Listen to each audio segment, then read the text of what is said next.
Good morning, everyone. Bonjour à chacun et bienvenue à cette session. Je suis très heureuse de vous voir ici dans ce cadre superbe avec un beau soleil qui est de bon augure. Nous avons ce panel qui se concentre sur la jeunesse, qui me tient beaucoup à cœur. Les jeunes représentent plus de 40% de la population mondiale. Ils ne sont pas que l'avenir, ce sont aussi de grands agents, puissants agents de changement aujourd'hui. Car 400 millions de jeunes vivent dans des conflits avec la crainte de ce qui peut leur arriver. Les jeunes Ukrainiens sont séparés de leur famille. Les jeunes sont dans la crainte des atteintes à leur vie au quotidien. De nombreux jeunes Ukrainiens continuent à être volontaires, à reconstruire et à survivre. À Gaza, les jeunes ont perdu leur foyer, ont perdu leurs écoles, leurs proches. Les jeunes hommes sont sous menace constante. Les jeunes femmes sont confrontées à l'insécurité. Et malgré cela, elles continuent à se battre pour la paix et la sécurité. Il y a des plateformes nationales, internationales qui permettent aux jeunes de façonner l'avenir de la paix. Les jeunes reconstruisent ce que les conflits ont détruit et l'Union européenne est à leur côté. Nous investissons dans leurs leaders et les aidons à apporter la paix où elle est la plus nécessaire. C'est pourquoi dans 10 jours, nous aurons notre conférence sur la paix et la sécurité des jeunes qui va regrouper 120 jeunes et nous sommes très impatients de tenir cette conférence. Notre objectif est de renforcer un réseau international de jeunes faiseurs de paix et d'adopter une déclaration commune rédigée intégralement par ces jeunes leaders. L'objectif est d'avoir des plans d'action pour la résolution des conflits et pour la paix. Je suis très heureuse de pouvoir vous présenter 3 de nos jeunes faiseurs de paix qui participent et sont de véritables parties prenantes. Nous avons Damir Hasanovic qui étudie à l'Université de Belgrade, qui fait des études sur la paix et la défense, la politique de défense.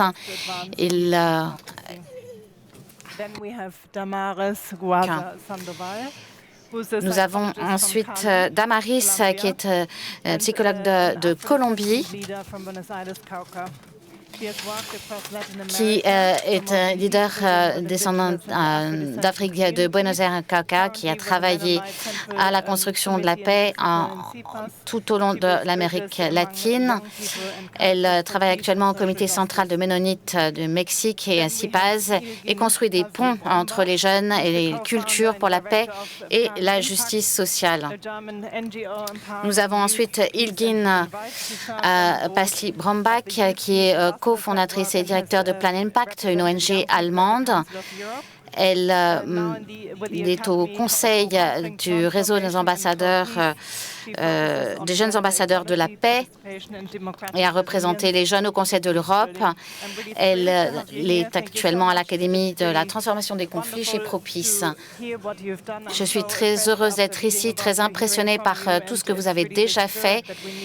Et nous avons vraiment besoin de cet élan que vous portez pour rendre le monde meilleur.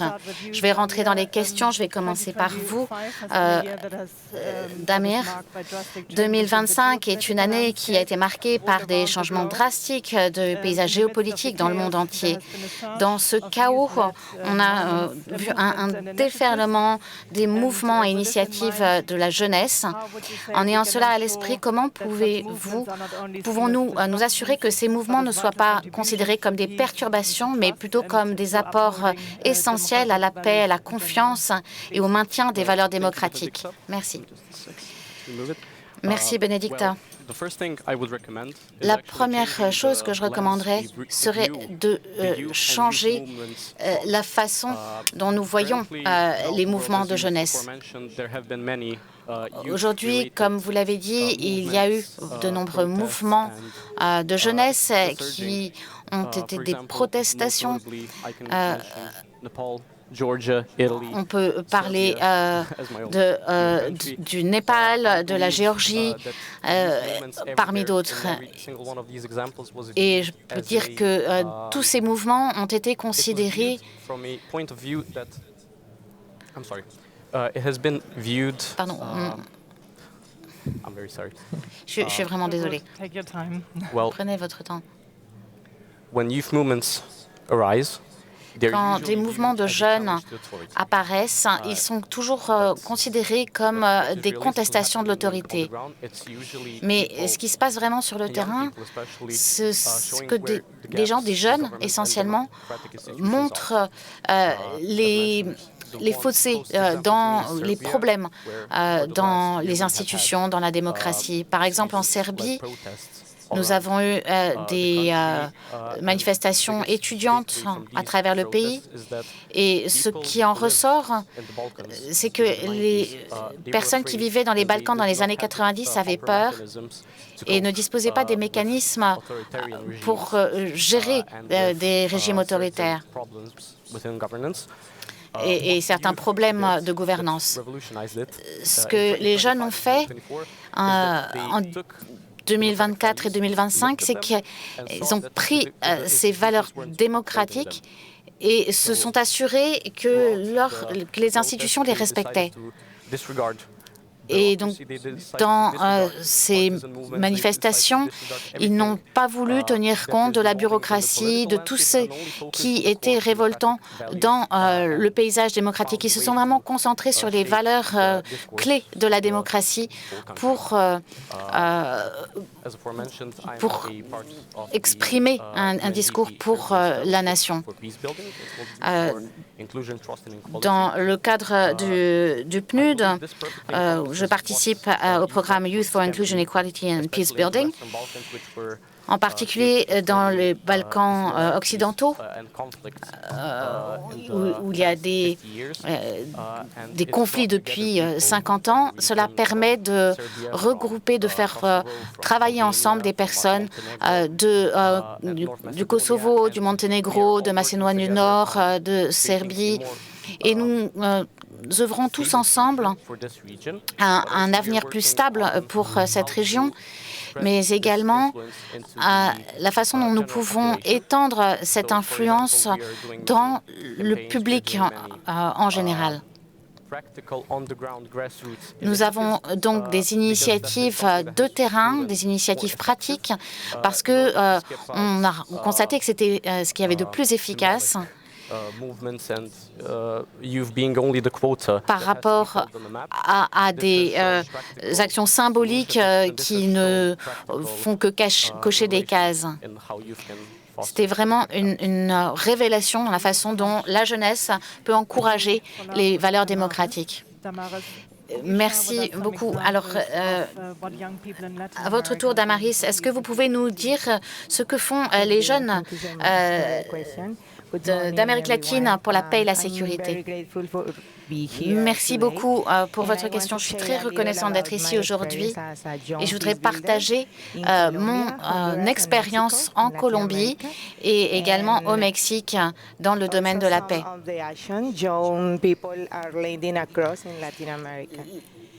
Pour vous parler des actions des jeunes en Amérique latine. À Calca, en Colombie, les jeunes travaillent et ont protesté en faveur des droits de l'homme. À Sandajo, On insiste beaucoup sur la mémoire et sur la contribution des différentes cultures à la société colombienne. Au Mexique, où je vis maintenant, les jeunes sont confrontés à des discriminations, à des violences et au crime organisé.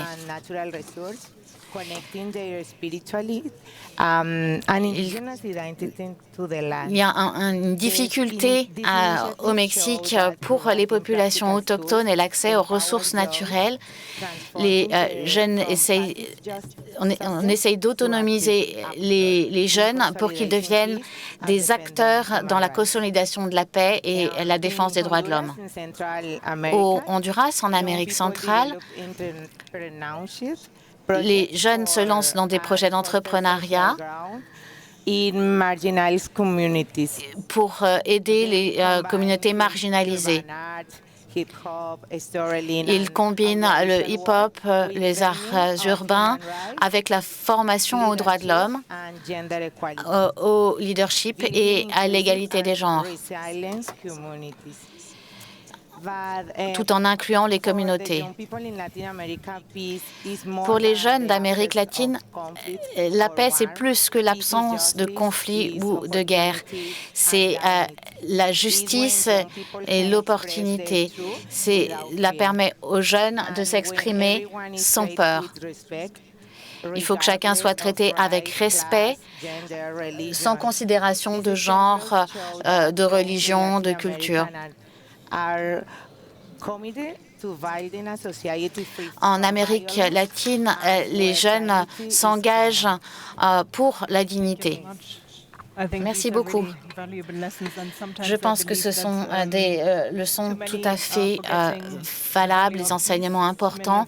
On oublie trop souvent la valeur de la paix. On oublie toujours qu'on doit œuvrer pour la paix, faire le maximum pour la paix. Vous avez raison, la paix et la justice sont l'opportunité et l'absence de violence est absolument essentielle.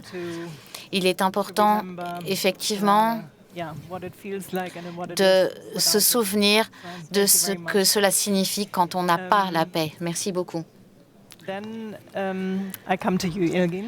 Ça va être à vous, Ilgin. En tant que leader d'un réseau international de jeunesse,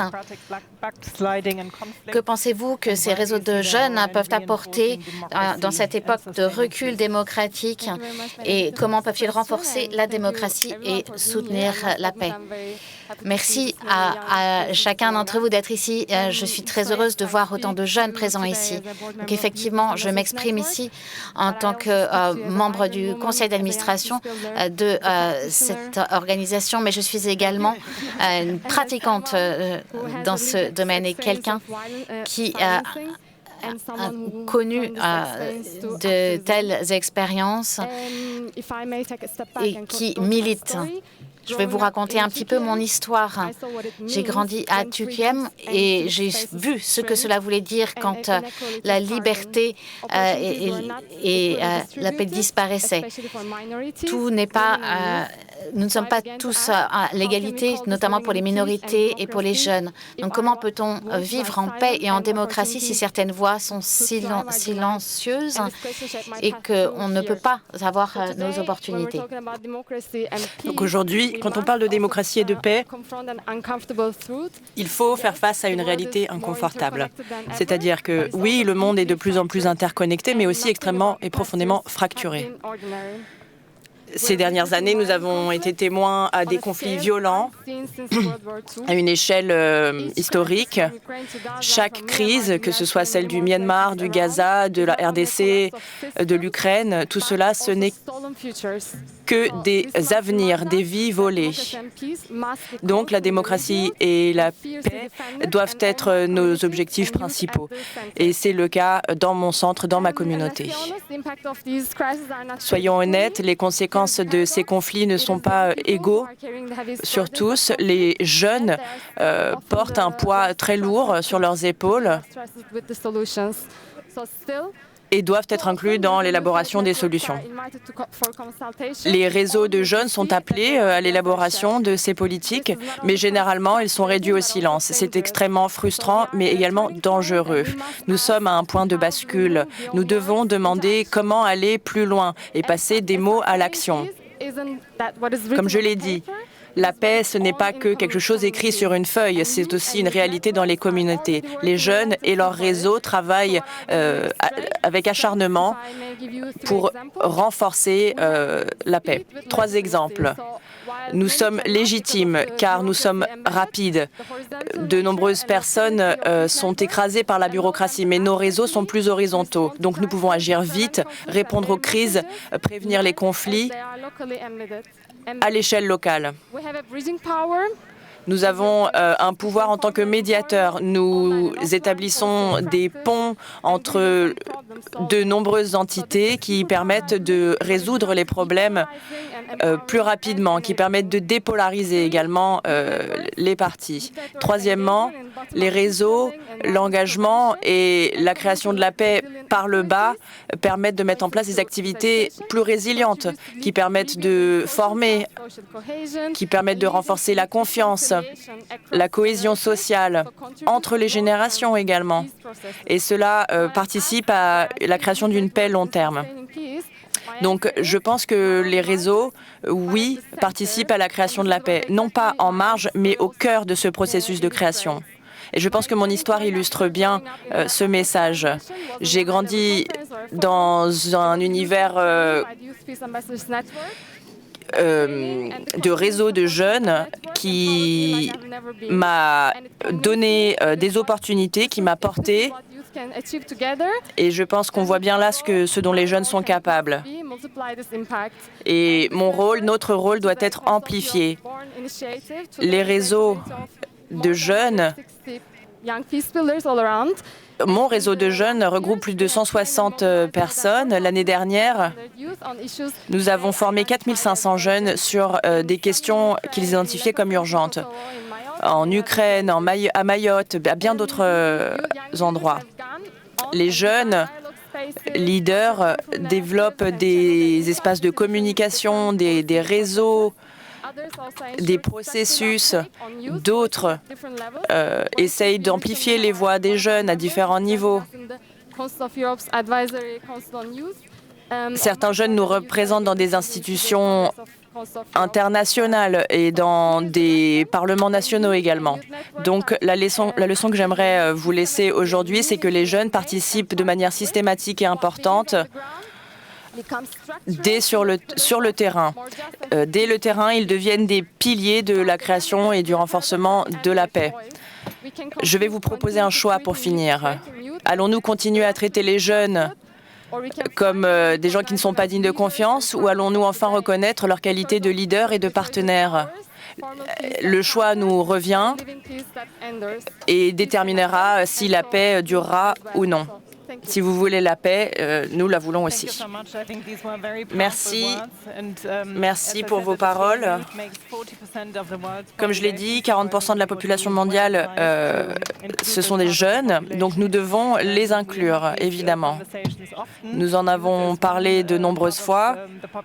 La jeunesse n'est pas assez écoutée. En tout cas, je pense que je suis dans ce cas. Je suis ravie de vous accueillir, vous, panel de jeunes. Nous avons besoin d'intégrer votre génération dans les processus de création de paix pour qu'elle soit plus durable, pour qu'elle inclue les femmes et les jeunes. Merci. Merci pour votre intervention. Je vais ouvrir les questions au public. Peut-être que nous aurons des questions plus diverses et variées.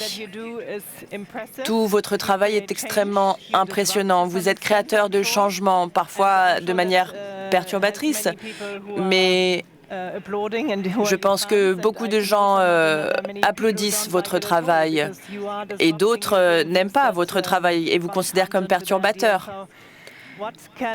Et donc, que peuvent faire les acteurs régionaux et internationaux pour protéger les jeunes? Nous avons besoin des jeunes. C'est extrêmement impressionnant de voir ces mouvements. Mais que pouvons-nous faire pour vous protéger? Damir. Bien sûr, on a parlé de l'agenda Jeunes, Paix et Sécurité, un document extrêmement important et récent. Un pilier très intéressant, c'est la participation des jeunes. Et je rebondis sur ce que Ilgin a dit. Les jeunes, pour l'instant, représentent un quota, en fait, plutôt qu'un vrai acteur, un vrai participant à ces conversations. Et ce modèle, je le trouve dangereux. Et je crois fermement au fait que les jeunes doivent être plus représentés et également que leur voix, leur analyse, leur point de vue doivent être amplifiés et inclus dans des stratégies, dans des documents d'élaboration de politique. Pourquoi? Eh bien, parce que, comme je l'ai dit, les jeunes à l'échelle du terrain sont parfois bloqués. Et pourtant, c'est eux qui voient de manière la plus réaliste les changements. Comment s'y adapter? Et donc, c'est pour cela, je pense que les jeunes doivent être inclus. D'autres commentaires de la part de notre panel quant à la protection des jeunes? Damaris, Ilgin. Alors tout d'abord, je tiens à dire que de plus en plus de recommandations de politique sont publiées et nous y participons de plus en plus. Nous avons de nombreux projets auxquels nous participons, mais cela doit être appliqué pour de vrai. On parle de l'Assemblée, du Parlement, du Conseil de l'Europe, mais cela doit également avoir un effet de ruissellement.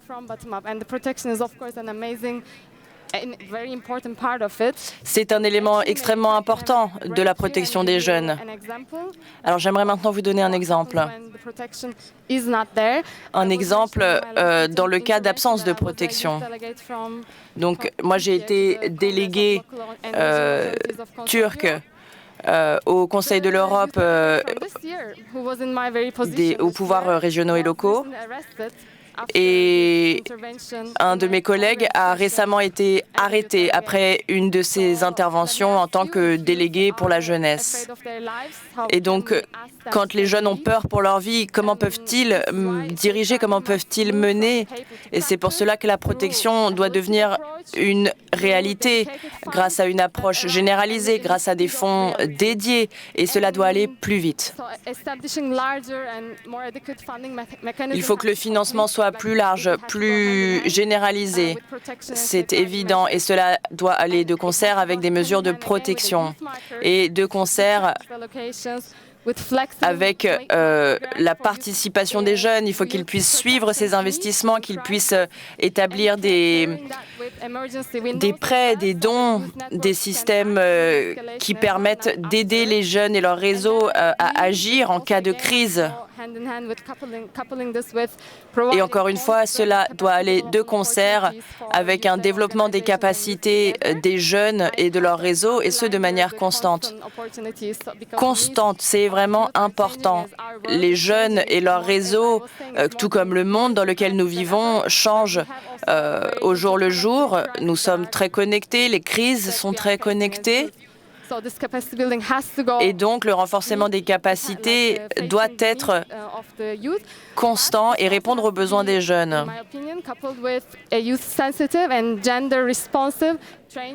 Il faut qu'il y ait également de la formation au niveau des plus gradés qui interagissent avec les jeunes, sur l'égalité des genres, par exemple, ou sur la sensibilité.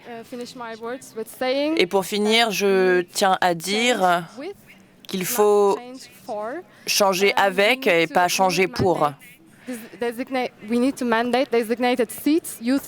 Il faut que des sièges soient réservés pour les jeunes dans tout le cycle d'élaboration de politique, avec un retour.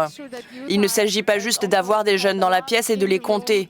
Il faut qu'ils puissent parler dans la pièce, en marge des réunions, et pas seulement sur des jeunes qui touchent les jeunes, sur tous les sujets importants, sur tous les sujets d'actualité de notre monde interconnecté. Je pourrais dire bien d'autres choses, je pourrais vous présenter des recommandations, mais je vais m'arrêter. Vraiment, pour terminer, je tiens à inviter tous ceux qui sont présents ici aujourd'hui à réfléchir sur nos responsabilités communes. Vous pouvez participer à l'élaboration de notre monde de demain. N'attendez plus, construisons-le ensemble de manière la meilleure possible. Merci, un beau rappel que nous pouvons tous être acteurs du changement et je pense que nous pouvons tous prendre un moment pour y réfléchir. Comment pouvons-nous participer? Vous avez également parlé de la formation. Nous vivons tous dans notre petite bulle et pourtant il faut essayer de se connecter, d'apprendre ce qu'il se passe ailleurs, en dehors de notre bulle et cela nous permettra de nous améliorer. Maintenant, s'il y a des questions de la part du public. Dites-moi. J'aimerais faire un commentaire.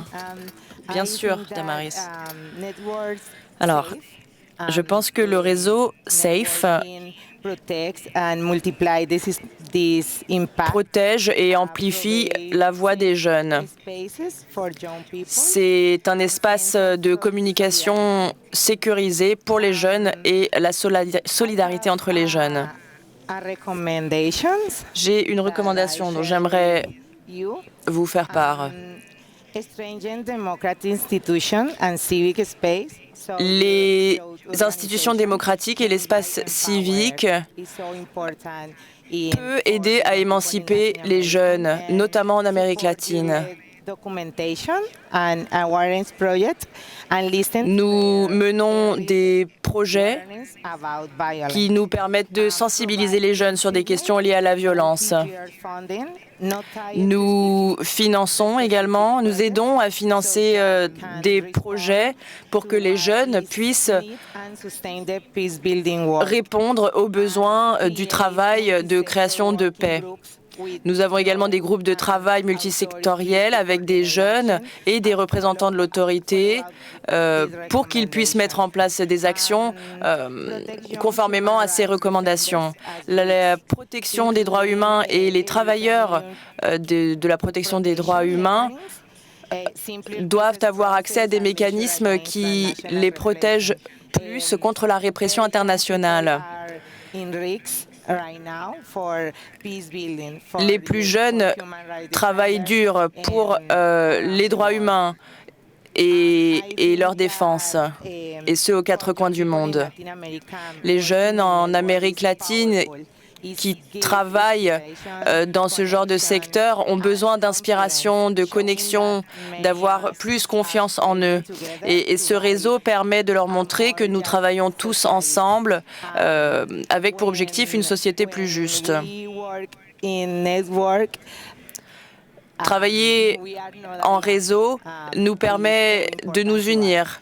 Et c'est très important de ne pas se sentir seul, c'est très important pour nous.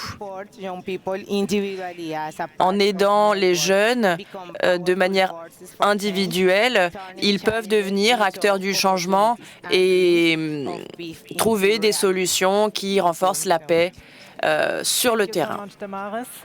Merci beaucoup, Damaris. Et maintenant, je me tourne vers le public. Avez-vous des questions? Bonjour à tous, pouvez-vous m'entendre? Je m'appelle Notiev Campus. J'étudie à Istrie, à Paris. Vous avez parlé des jeunes, de leur mouvement. de la capacité du changement. En France, dans les années 70, nous avions un mouvement étudiant très fort. Et aujourd'hui, pour la première fois, tous les jeunes peuvent communiquer et partagent des normes culturelles assez semblables. Donc une question très simple. À l'avenir, pourrons-nous avoir un mouvement international de jeunes qui pourra mener à bien ces projets et ces changements? Y a-t-il une deuxième question dans l'Assemblée? Hi everyone. My name is. Can you hear me? Yes. Yes. Okay. Est-ce que vous pouvez m'entendre? I'm Hildin Manna. I'm with Hildin Manna. and we're a long-time partner of the Youth Peace and Security Agenda. Je travaille depuis longtemps sur l'agenda pour la jeunesse, la paix et la sécurité. Une question pour rebondir sur ce qui a été dit sur la protection.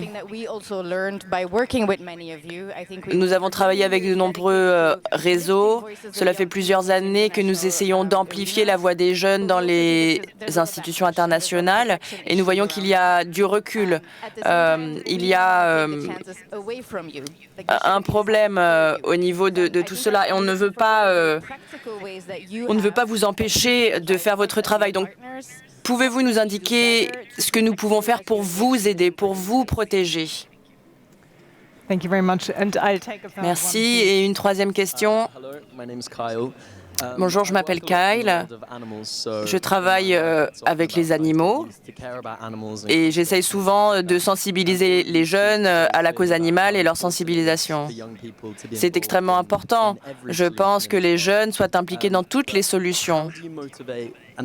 Comment motiver les jeunes? Quelqu'un, par exemple, qui n'est pas très politisé, qui ne sait pas vraiment ce qui se passe dans le monde. Comment motiver ces jeunes? Comment les impliquer dans l'action? Comment les inspirer? Merci pour ces questions très intéressantes. Je me tourne vers mon panel pour une réponse qui m'intéresse d'ailleurs beaucoup puisque les enjeux sont très forts. D'un côté, on voit que les jeunes agissent fortement et de l'autre côté, on voit que certains n'en font pas assez puisqu'ils ne comprennent pas. Donc comment les aider, comment les inclure, comment les pousser à participer? Alors, Damir, que pouvons-nous faire pour motiver les jeunes? Peut-être vous pouvez également nous parler de la deuxième question, que peuvent faire les institutions pour aider les jeunes. En tant qu'être humain, nous sommes confortables, en tout cas c'est ce que nous préférons, être à l'aise dans un contexte que nous connaissons bien. Et je parle d'expérience quand je dis que lorsqu'on commence à entendre parler de ce qui se passe autour de nous, ça a des conséquences. Une fois qu'on le ressent, alors on commence à s'y intéresser. Mais souvent, c'est trop tard à ce moment-là. Donc je pense qu'il faut se concentrer sur atteindre directement les jeunes sur le terrain. On parle parfois des grands problèmes du monde, c'est toujours très théorique. Et pourtant, ça devrait être complètement l'inverse. On devrait parler aux gens, leur donner des exemples concrets qu'ils peuvent reconnaître. Un exemple d'une situation française ne s'appliquera pas au Mexique ou en Serbie. Donc moi, je pense que ce serait ça, la réponse. Alors pour la deuxième question, les mesures de protection pour les jeunes, eh bien, je pense que Ilgin sera plus à même de répondre. Mais je pense que tout le monde doit se sentir concerné par cette question. L'échange d'informations entre gouvernements, institutions et tous les acteurs externes ont des conséquences. Mais je pense que, encore une fois, tout le monde doit être impliqué. Vos voisins, votre famille, vos Les gens qui habitent autour de vous. Oui, on dirait presque une révolution des jeunes. Eh bien, oui, je pense que la jeunesse, c'est un mécanisme fort pour provoquer le changement, mais je ne pense pas qu'il y aura un mouvement international, puisqu'il faut que chaque mouvement soit lié à une région, à un contexte national ou régional. Mais alors c'est une belle idée, mais je ne sais pas si c'est possible. Merci. Damaris, voulez-vous rajouter quelque chose? Merci.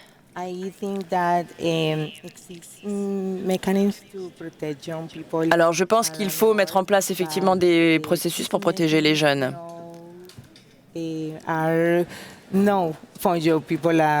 Les mécanismes actuels ne sont pas élaborés spécifiquement pour les jeunes. En Amérique latine, ce genre de processus protège les communautés plutôt que les jeunes. Il faut plus d'échanges d'informations entre les régions d'Amérique latine.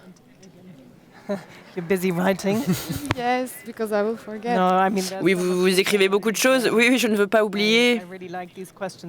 Je trouve que ces questions sont très intéressantes, avec des réponses inspirées d'expérience. Merci à tous, à toutes. Merci pour vos questions. Alors, je vais commencer par les mesures de protection. Merci pour cette question à laquelle j'aimerais répondre avec des exemples pratiques. Tout d'abord, lorsque les droits des jeunes, des minorités sont menacés, lorsque les gens sont en danger, lorsque leurs droits civils et politiques ne sont pas respectés dans les pays dans lesquels nous travaillons, c'est très dur de mener nos activités. Alors, que pouvons-nous faire? Plaidoyer, plaidoyer, plaidoyer. Il faut créer des coalitions, travailler de concert avec les réseaux des jeunes, faire participer les parties prenantes, les différentes actions de cette coalition pour qu'ils puissent ensemble mener ce combat. Par ailleurs, il faut poser la question aux jeunes. De quoi avez-vous besoin? Vous les incluez à la table des négociations, mais vous ne savez pas s'ils ont peur, s'ils sont inquiets. S'ils sont inquiets, de quoi sont-ils inquiets? Peut-être qu'ils ne veulent pas participer, peut-être qu'ils ne veulent pas être pris en photo, mais ils veulent quand même participer.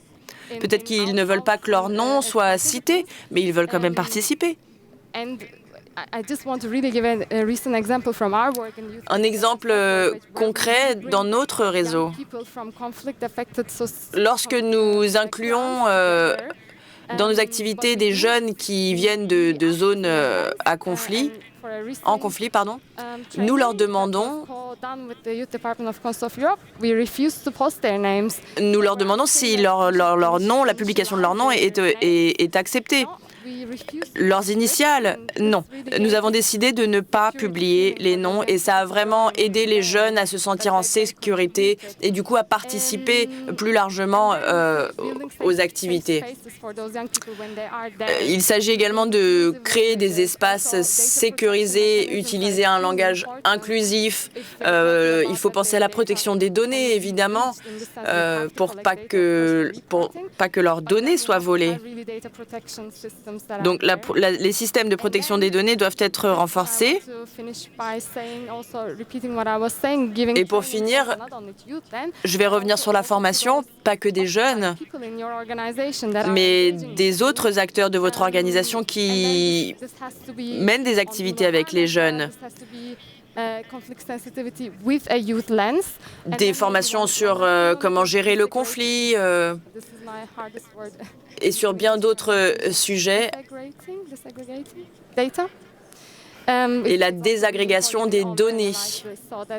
C'est très important.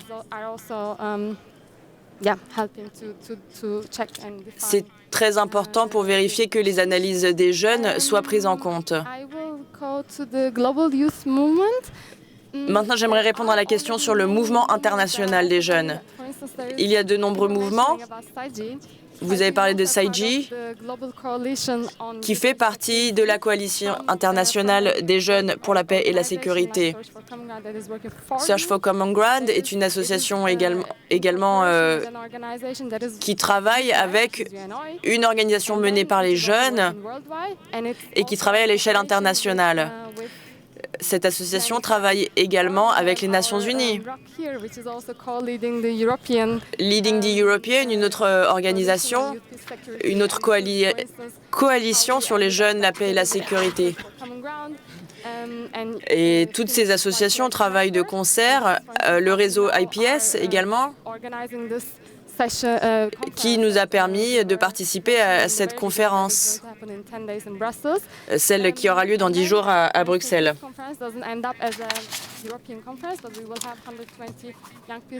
120 jeunes qui travaillent pour la paix seront présents.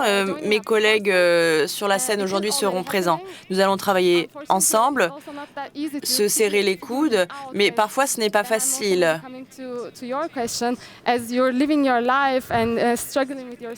Quand on est jeune, qu'on étudie, qu'on essaye de faire son chemin, ce n'est pas toujours facile.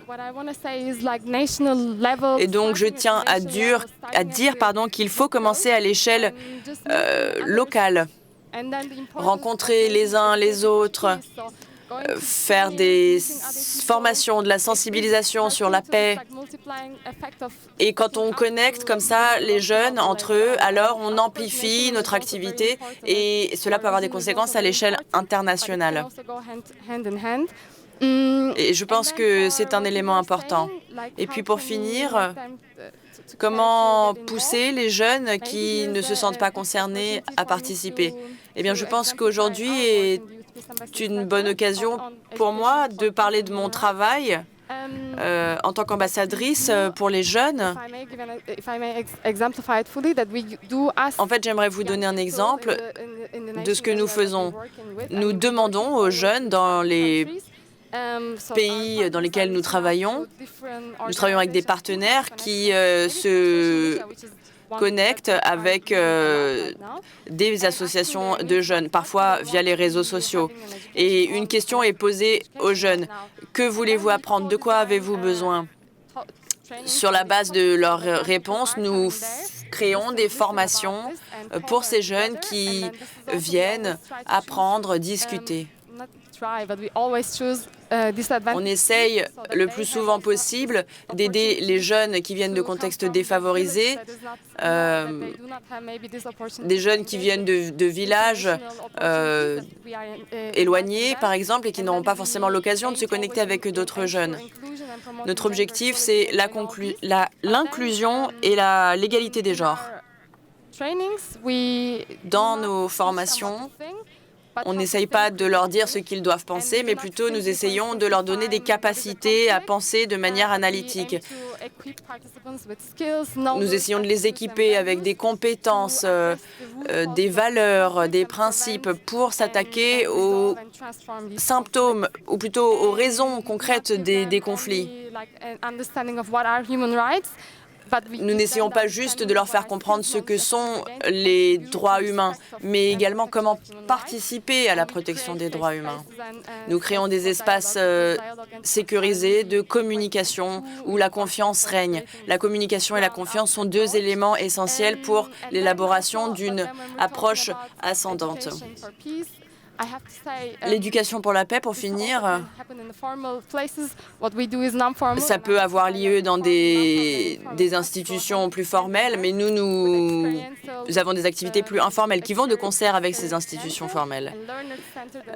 Nous avons des experts qui viennent donner des formations. Les jeunes viennent écouter ces experts.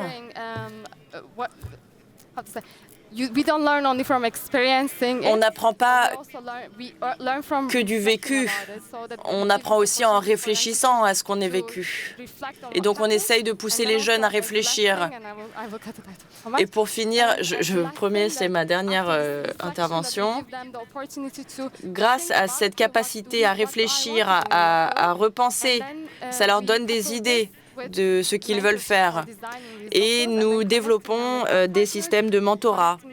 Nous établissons des connexions entre les différents partenaires pour que les jeunes puissent continuer leur travail, puissent amplifier leur activité. Je vais m'arrêter, mais si vous voulez venir me parler après, n'hésitez pas à venir me voir. Je suis désolée d'avoir dépassé mon temps. Merci, mesdames et messieurs. Malheureusement, nous n'avons plus de temps. Nous ne pourrons pas prendre d'autres questions. Je vous remercie d'être venus.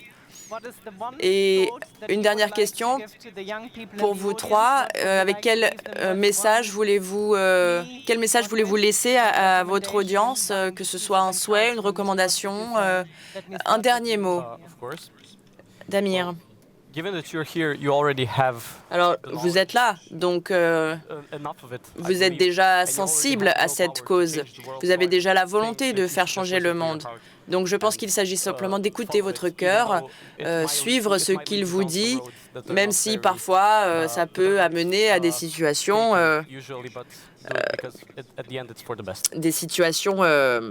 uniques. Merci pour ces belles paroles, Damir. Damaris.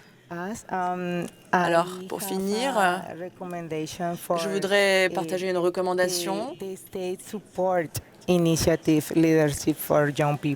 Une recommandation pour les États, les institutions et comment ils peuvent aider les jeunes et leurs projets. Il faut renforcer les processus de leadership de la jeunesse. C'est extrêmement important, notamment en Amérique latine. Merci beaucoup. Ilgin, rejoignez des réseaux, rencontrez des jeunes, trouvez votre force et ne vous arrêtez pas. On peut répéter ses erreurs ou alors on peut changer de paradigme, diriger autrement pour créer la paix. Donc, continuez à parler. Oui, je tiens à rajouter que nous sommes une grande force. Utilisez la jeunesse intelligemment. Merci à tous. Vous pouvez applaudir nos panélistes.